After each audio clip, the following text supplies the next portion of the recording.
Hello and welcome everyone in today's nursing webinar session. Myself, Shanti Bhattacharya, the Vice President Nursing from Yashoda Hospitals, and will be playing the part as a moderator today.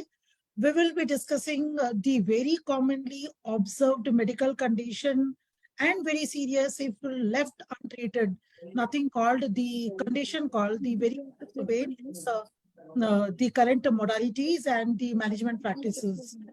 So let me introduce our professional acumen and highly competent, energetic and great mentor as an expert panelist, none other Dr. Devender Singh, who is our senior consultant, vascular and endovascular surgeon from Yashoda Hospitals, Somajiguda.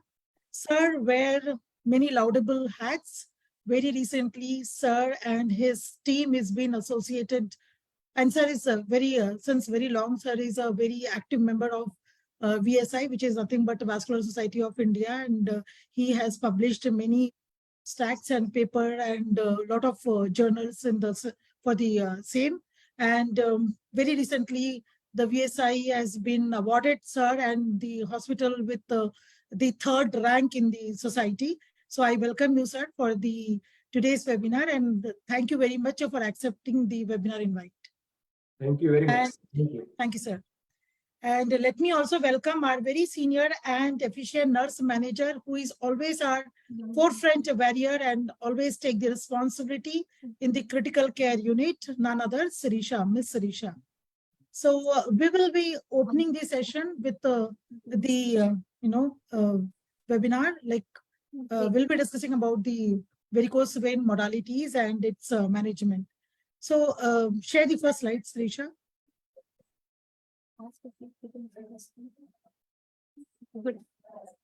Good afternoon, ma'am. Good afternoon, sir. I am Sirisha, nurse manager from Somajiguda unit, AMCU. Thank you, Shanti ma'am, for the opportunity. Share the first slide, yes. So we request sir for the first prevalence of varicose veins. As we see worldwide, the prevalence of varicose veins varies between 10 to 30% of the population, and it is estimated that 15 to 20% of Indian population is suffering from VVS. Sir, what is your overview on the condition known as varicosities? Well, varicose vein is a very common condition in vascular department and OPD. What we see, to the majority, I think 40% of the males are going to suffer with the varicose veins, and to the extent of 70% females, they'll be suffering with the varicose vein. The most disturbing part of the varicose vein is that among all the leg ulcers, it is about 30 to 40% that varicose veins will be the culprit for this condition. So it's very common condition which we face day and day to day in our OPD, as well as most common surgery what we performed as a vascular specialist is the varicose vein. So definitely the prevalence is too high. Next slide to you, Sirisha. Yeah. What is a varicose veins? Varicose veins are dilated, elongated, tortuous and palpable superficial veins as a result of venous hypertension. It appears just under the skin surfaces in the lower extremities, weak vein walls causing the blue and purple bulges seen on the legs, feet, and ankles. Varicose veins are most common in certain occupations like doctors, nurses, teachers, facility workers, guards, etc. Okay, Sirisha, just a second. When we talk about the varicose veins, we should be discussing about the spider vein, reticular veins, and varicose vein. Not all whatever veins we see are varicose vein. It depends upon the size. If the size is less than 1 mm, then it is a spider vein. If the size is between 1 mm to 3 mm, it is known as reticular veins. Anything more than 3 mm size comes under the category of varicose veins. So, Sirisha, you can share the slide where we have these images. And sir, the question to you again is why it is seen as, the color changes for the lower extremities, and it is seen like purple, blue, and this forms of color. Why it is, and what are the causes of venous hypertension? Like, see, the thing is, we are discussing with the venous system. Venous system is nothing but deoxygenated blood. And it will be more, prominent in terms of color if the patient is fair or the population who will be having is little fair skin color. So there it will be looking like, bluish in nature. If it is a reticular veins, if it is a spider veins, probably the color will be little brownish. If it is a reticular vein, it will be little more bluish, and if it's a varicose vein, it will be dark blue in color. The cause for venous hypertension are many, so we have to understand the pathophysiology of the venous hypertension. Patients who are obese, patients who are long-standing, patients otherwise having some other medical issues, which we are going to discuss in coming slides. So these are the patients where the venous hypertension will be more, and that is how the veins start bulging out. Pathophysiology is basically there are two mechanisms. One, there is a failure of the valve inside the vein, and the second would be there are changes in the vessel, the vein wall itself. So these are the two reasons where probably the patient will get to suffer from varicose veins. So Sirisha, I request you to just give the glimpse of the other slides where sir has just mentioned the spider veins, and it just looks like spider covens itself. Right. These are just go to the prior slide, the fifth slide, the pregnancy, the maternal mothers when they, This is nothing but spider veins. We can see. You can see the brownish colored small veins. These are associated with the capillaries kind of. So they are spider veins, and bigger than that will be reticular veins, and much bigger, which we have shown in the last slide, would be a varicose vein. So we have to differentiate all three because the treatment modality altogether will change. Reticular veins, spider veins, and varicose vein, the treatment is completely different. Over to you, Sirisha. Pathophysiology of varicose veins, changes in vein walls, overstretching of the veins, increases in size of veins, but valve leaflets does not extend, secondary valvular incompetency, backflow reflexes, pooling of further dilatation of veins, varicosity dilated to tortuous veins. The next slide. So when we see the vein anatomy, I think, sir, this is the lower extremity, and maybe we nurses, we do not understand what is perforator vein. Is it a sort of communicating vein, which is only this plays a very vital role in, for the circulations in and out. So we can see the femoral vein, and we can see even the reticular vein, which is nothing but your spider vein. So this is the vein anatomy. And what is perforator vein, sir? And what is the perforator veins role in the total venous circulatory system? Right. So we should understand that, when it comes to venous anatomy, we will be having a superficial system, we will be having a deep system, and the connection between the deep system and superficial is nothing but the perforator vein. Yeah. Now, usually when we discuss about the varicose vein is associated with the superficial system. And the superficial system carries about 5% of the blood towards the heart. The rest of the blood is being taken care by a deep system. So varicose veins is only associated with the superficial system and to some extent the perforator systems also. If there is a reflex means when the blood is not going up, it's not pushing up, it is dropping down, then that is what we call as a reflex. So a significant reflex depends upon the amount of blood falling down, dropping down, and same type of thing happens in the perforators also. In perforators, we do have many perforators. There are many sites also, like Dodds perforator, Pockets perforators. These are so many perforators in the legs. We can count them as 20 to 30 perforators. But these perforators, all the perforators may not be a pathological perforators. We can have a physiological perforators also. It is only the pathological perforator which are probably responsible for varicosities or varicose vein. When the blood, rather than going in a particular direction, it goes back, and that is what we call as a reflex, and that is what it leads to more and more pressure over the vein wall, and the vein gets bulged out, and then it leads to varicose veins. Sirisha, you can share the next slide. We can, as sir has explained, I think that is how the perforator vein anatomy and physiology looks like. And I think, yes, yeah. And go to the next slide. Signs and symptoms. We can see the signs and symptoms like tingling sensation, swelling of the legs, pain, heaviness, itching, cramps, burning sensation. So here again, sir, the concern is why, the one who is having this varicosities will have this burning sensation. Again, the say about is that venous circulation is compromised also, like. See, when it comes to sign and symptoms of varicose vein, I mean, it will be very difficult to exactly explain yourself to a physician or to a surgeon that what kind of a feeling you are having, because it ranges from little discomfort to a maximum kind of a discomfort also. So usually, what we tend to, feel is kind of a very vague kind of a discomfort. We'll feel heaviness in the leg, we'll have some kind of a discomfort, which will be very difficult when a doctor asks you what exactly you are having. So you will not be able to explain properly that this is what I am feeling. So it's a very, very vague feeling.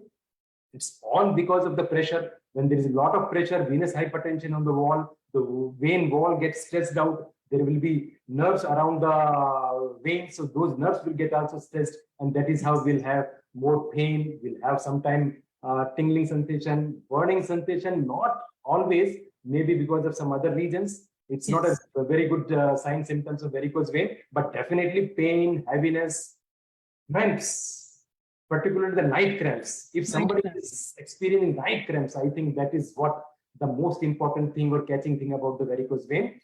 Usually we don't get cramps in the daytime, but if some person is complaining of night cramps, then it is directly or indirectly probably telling us that patient has got underlying venous insufficiency.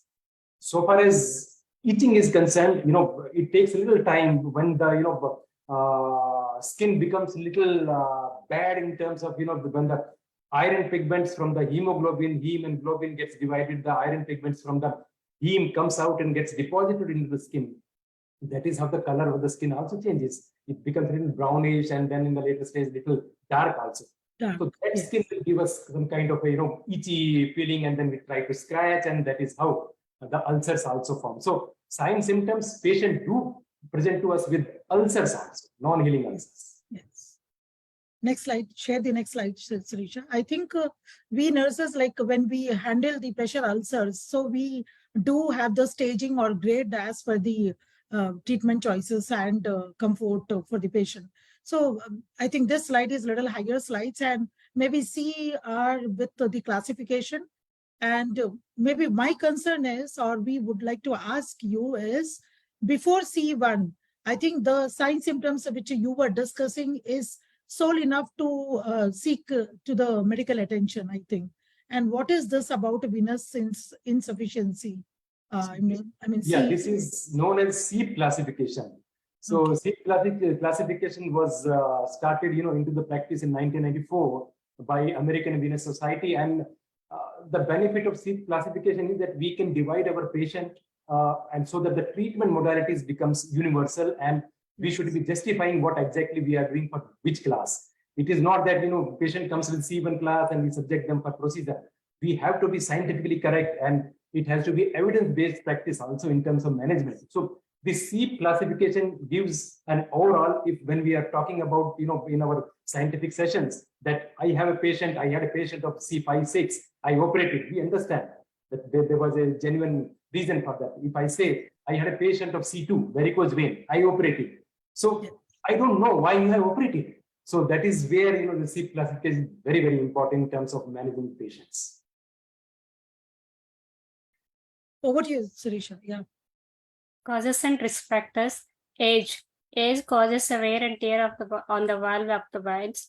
Genders. Women are more likely to develop the condition. Pregnancy. During pregnancy, the blood volume of blood will increase. Family history. Obesity. Types of occupations are work, standing or sitting for a long period of time, like healthcare professionals, surgeons, nurses are more prone. So, sir, as you were already mentioning that now 70% it affects to the female gender, and as we see in the hospital scenario where nurses, I'm sure your OT nurses as well, when you operate for the long surgeries and all. So why, what condition, I mean, when they should seek the medical condition that they have some problem and. Right. Long working hours, it's not always standing, but if you're sitting also for a very long period of time, that will increase the pressure, the venous hypertension, and that is always leading to some kind of pressure of the vein wall, and then it can goes into phase of varicose veins. Definitely, who are standing for long, definitely who are sitting long, more so our health professional, be a nursing staff, be a surgeon, or be anyone, definitely we are at a high risk of developing varicose veins. I would definitely, particularly for this slide, I would also, try to give my inputs that whenever we are discussing about the causes and factors, we should be also knowing the other causes of varicose veins also. Basically, we should be knowing that there are congenital reasons, there are primary, and there are secondary causes for varicose veins. Congenital causes, when it is there since birth, and these are the patients where we do have some kind of a syndrome associated. So this is an altogether different kind of a subject where treatment modalities are very less because it's there since birth. So congenital causes, then we have primary regions. Primary regions, we all comes into the primary regions, like we are standing more, and we have a lot of pressures, ambulatory venous pressures that probably would lead to varicose veins. Then we have secondary causes. Secondary causes, like if the patient has developed a deep vein thrombosis in the past. So when the patient has got deep vein thrombosis, DVT in the past, then there will be a lot of stress on the superficial system because the blood has to go up. So deep system is not working, superficial system has to work more. So in working more, what is going to happen is there will be a lot of stress over the superficial system, and then after some time, maybe after a year or so, after suffering from a DVT, then these patients will come back to us with the varicose veins. So there, it's a secondary cause for varicose veins. So we must be knowing about the causes, congenital, primary, and secondary, because the treatment depends upon the causes. Yes. And we have discussed about, yes, of course, long standing and sitting. Yes. The kind of symptoms we will get, as I said, it's a very unusual, unique kind of a feeling, a kind of a discomfort. You are not happy. You are working, but you're not happy. You feel that, some pulling sensation, some kind of a pricking, some kind of a spasm in the leg. You are absolutely not comfortable. That is how you can explain to us. Over to you, Sirisha. Yeah. Detailed clinical assessment of the patient, initial assessment of the patient's present complaints, past medical and surgical medication history, signs and symptoms, previous reports or images, if any, like looking for subjective and objective informations. Investigations are prescribed like venous Doppler of lower limbs and blood investigations, if any. So here the history is very important, and so the clinical examination. So because on history only, we can have the idea whether the patient has got a congenital varicose vein, patient has got a primary varicose vein or secondary varicose vein. Secondary, yeah. Because the treatment is altogether different, which we are going to discuss later on. The second thing would be clinical examination, which is very, very important. Very important. Usually what happens, patient comes, we send them to color Doppler, and then we do the further investigation. But that's not the correct way out, because we should be knowing that varicose vein is a very common problem. It's been done all over the globe. Maximum number of surgeries being done, but at the same time, the recurrence rate is too high. The reason for that is because we are missing something. We are not probably giving the evidence-based treatment to the patient. We have to examine the patient. We have to stand the patient and then see each and every vein. Sometimes we do get unusual site of the vein. Varicose vein not always be present on the medial side, but if suppose there are some unusual vein that will be on the lateral side, if we miss those veins, patients are bound to come back with the recurrence. So clinical examination is very important. So far as the investigation is concerned, yes, of course, gold standard is venous Doppler. But the point which I want to stress again here is that we have to make our patients stand to do the Doppler. Usually what happens, patient goes inside, he will lie down on the couch, they will do the scan, and they come out with a single report. That is not the correct way. because when we make the patient stand, then only we'll be knowing how much is the blood dropping down, how much is the reflex, because based on the reflex only we are going to treat the varicose vein. We have grading system, grade 1, 2, 3, 4, that only we can tell after the clinical examination, and Doppler. Doppler should be done in always in standing position. That is very, very important. Yes. Over to you, Sirisha.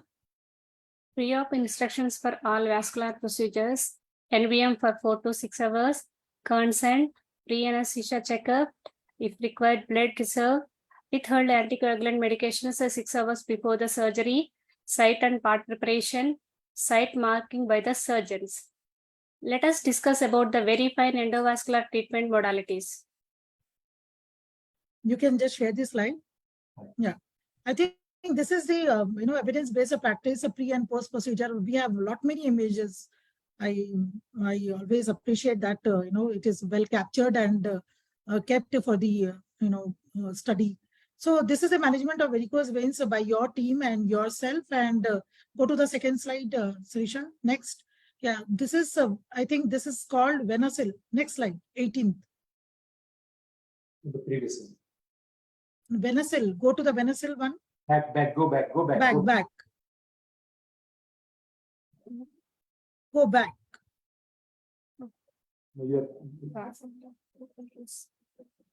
Back karo na. Yes, like that. Yeah. One Go to slide 16th. Yes. So this is the glue technique is still followed, sir. My concern was to ask this. Go to the glue, go to the Venocil slide. 16th one. Yes.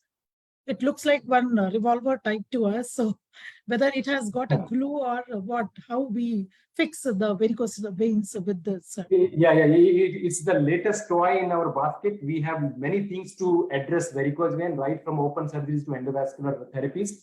We've been doing laser, we've been doing radio frequency, we've been doing MOCA, steams, and this is the new which has come into the market. Super glue. But unfortunately, we've been seeing a lot of allergic reaction to this. Yeah, this is new. Many of us are promoting this, but at the same time, we have been seeing a lot of allergic reaction to the glue, and the vein will become big in size in the sense thrombophlebitis. They'll have allergic reaction. They'll have a lot of pain. So we have to be a little careful. Any new procedure is definitely welcome, but we have to wait and watch. This is definitely new. It is much easier than other therapies, but only concerned what we have seen and what the experience of other vascular surgeons is that we do have, a lot of what we call allergic reaction to the glue. So that's a concern. Next slide, Sirisha. Radio frequency of the induces. Yeah, next. This is a kind of a patient where we had a large ulcers. We did a Doppler scan. There was no reflex, not much of varicose veins also. So this patient we treated by medical therapies. Medical therapies means compression therapies as well as 4-layer. And that is where the role of our nursing staff comes to a large extent. He had a big ulcers and he had come all the way. He was suffering like anything. We only, went for the procedure in this particular case was only medical therapy. And you can see both the leg ulcers completely healed. Next slide, Sirisha. Yes, sir. This is thrombosed varicosities. I think it is after the surgery. I think this we have removed because we must also be knowing that yes, of course, we have latest technology, we have endovenous therapies, but there will be some set of patients which are not really fit for endovascular therapy. Not all patients can be subjected for laser or radiofrequency or latest modalities. We do still have good amount of indications for open surgical procedures also. This is one of the cases where all the veins were big and thrombosed. When there is a thrombus inside, it is very difficult to negotiate the catheter. So that's a contraindication for the latest modality. So this is an open surgery where we have took out the thrombosed varicose vein. So these are evacuation of the clots and yes. Next slide, and we can just these are tortuous varicosities. It is very severe. These are the big veins, tortuous veins, where it will be very difficult for us to treat them with endovenous therapies. So there is a role for open surgery still existing, particularly in these cases. Next slide. Yeah, I can see the extensive varicose veins, and this is the first time I think I'm seeing this protruded varicosity of the limb. So how do we manage patient, this? Yeah, the patient was having this since ages, and it is about to burst. And once it starts bursting out, then probably it will be uncontrolled bleeding. So again, this is a patient where we will subject this patient. We in fact have done surgery for him, open surgery, where endovenous therapy will not be possible because the size is too big. We have a limitation with the endovenous therapies, lasers and radiofrequency and glue. If the size is more than 15 mm of the varicose vein, we have to be a little careful because these are the veins. If you try to go for endovenous therapies, they will open up again. Patient will come back with the recurrence. So big sizes like this, I think still open surgery holds best, and we should be careful in dealing with this. Next. Quickly run these slides, Sirisha. Yeah. As these are the results. Yeah. These are the results. We have done surgery, and you can see the ulcer healing after endovenous ablation. Next. This is a case where laser surgery was done. You can see the veins getting disappeared completely. Excuse me. So we do have a lot of options of treating varicose veins. We have endovenous therapies, which we have discussed, laser therapies, radiofrequency, steam, MOCA, and glue.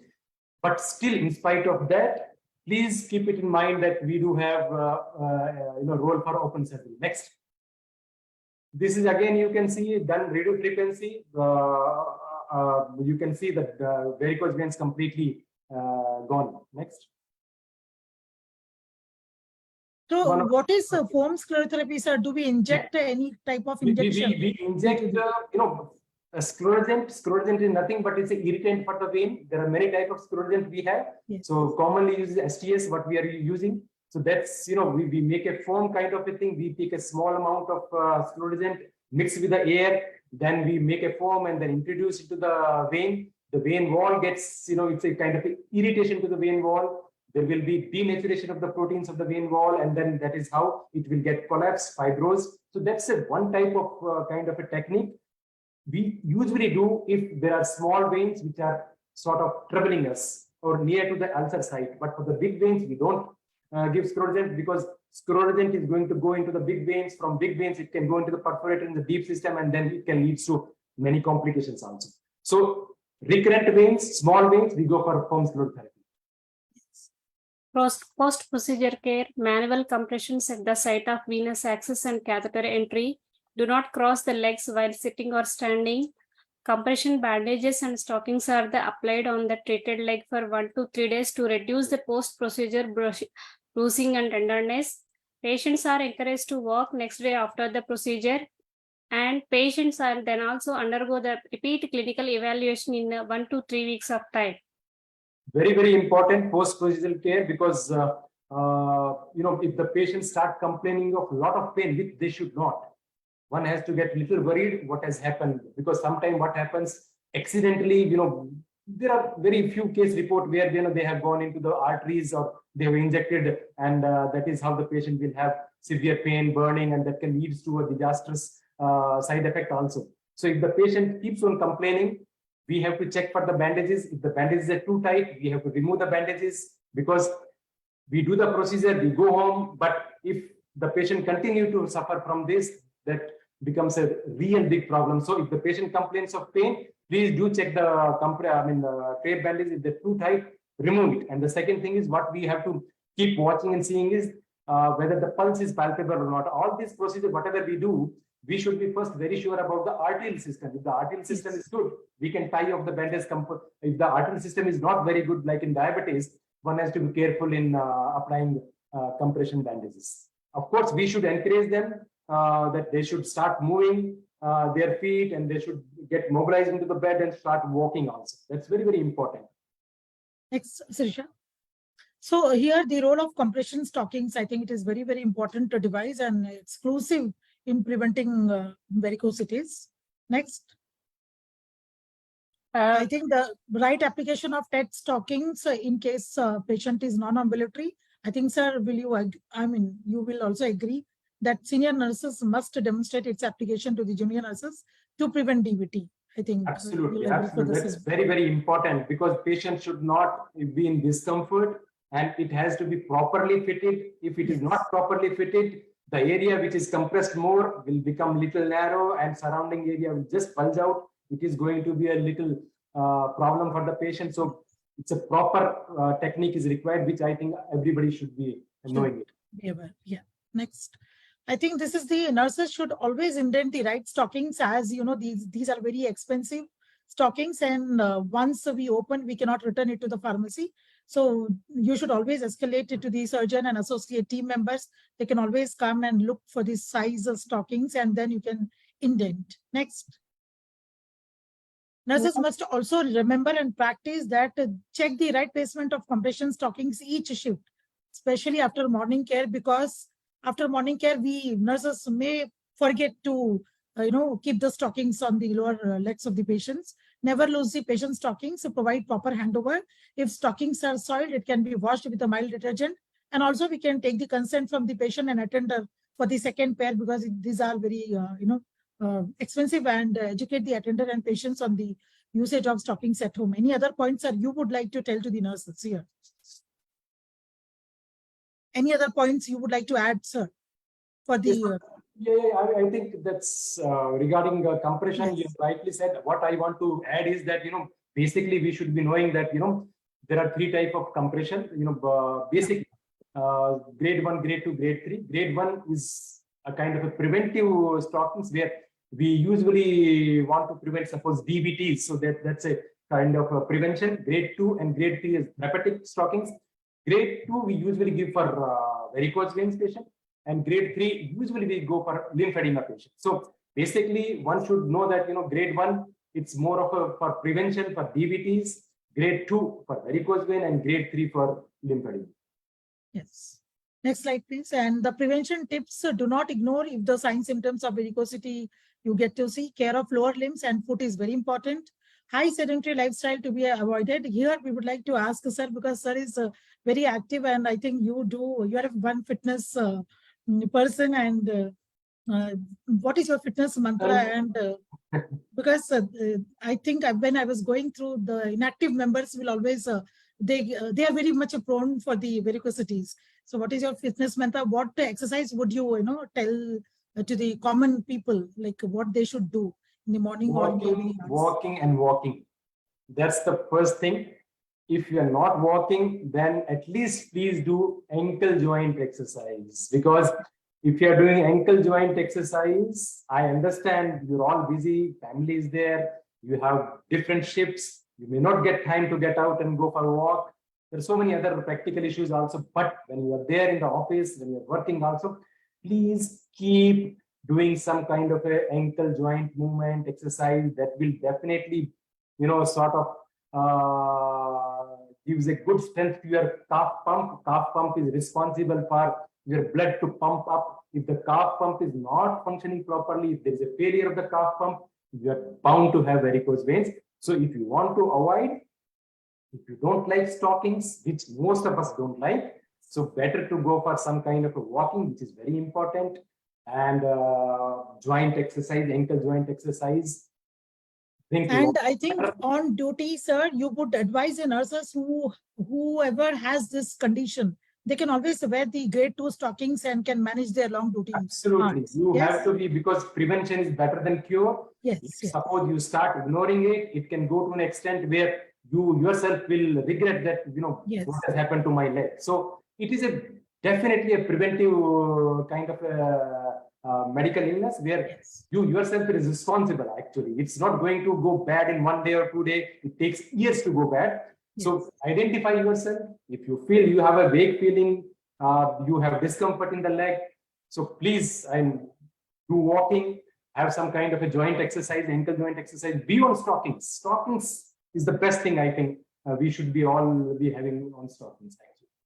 So diet consists of high in fiber also can be taken, and high sedentary lifestyles and exercise is very important. Conclusion, we have come to the conclusion of venous disease has a very high prevalence among adults ranging from 40 to 80%. It can result in pain, loss of work days, and thereby result in significant morbidity.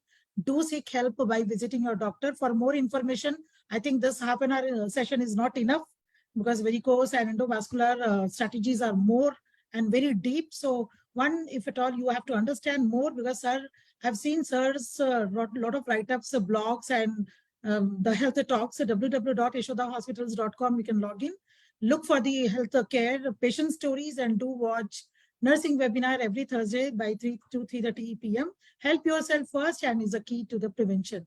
Thank you, sir, for the webinar invite, and thank you, Sirisha. And I would like to extend my thank to Mr. Dilip, who is in sir's team. He's our very, very senior physician assistant, and he was very helpful and very insightful in making the draft of the PPT. Thank you very much. Thank you very much, Sirisha. Well presented. And Thank you, sir. thank you, Shanti madam, for this opportunity. It's a unique platform. I really enjoyed that. Thank you very much. Thank you, sir. Thank you, sir. I will definitely come to you for the consultation. Thank you. Thank you. Thank you, sir. Right. Thank you.